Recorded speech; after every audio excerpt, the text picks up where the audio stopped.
bareeduutiya akkuma si argeen waanuma godhu walaalee maal naaf waaya. Yaa bareedu koo atumti waanan jedhi mee lubbuu koo yaa intala Oromoo.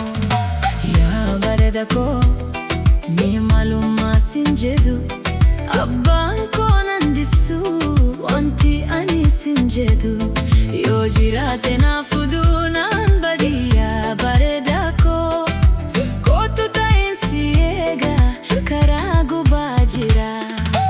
Yaa bareedu mi love yaa kashtii Oh my love, yaa tiyaatu oh my love, jaalale koo oh my love, bareedu Oromoo oh my love, lubbuu koo oh my love. Ati kootu mee oh my love, dafina kootu my love, menaaf kootu oh my love, sin eega kootu oh my love. yaa jiru koo Kootu my love, bareechitu jiru koo oh my love, situna bareecha oh my love, ibsisha koo oh my love.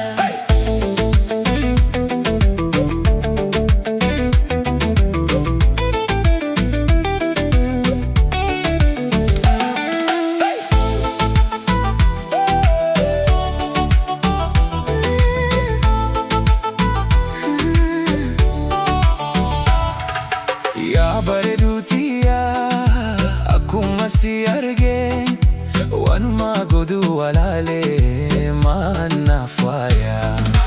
Yaa bareedu koo atumti waanan jedhi mee lubbuu koo yaa intala Oromoo.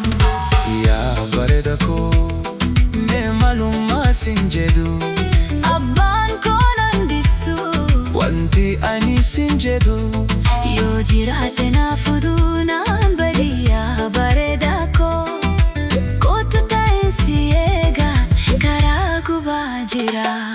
ati kootu mee Oh my love, dafina kootu my love, menaaf kootu oh my love, sin eega kootu oh my love. yaa jiru koo Kootu my love, bareechitu jiru koo oh my love, situna bareecha oh my love, ibsisha koo oh my love.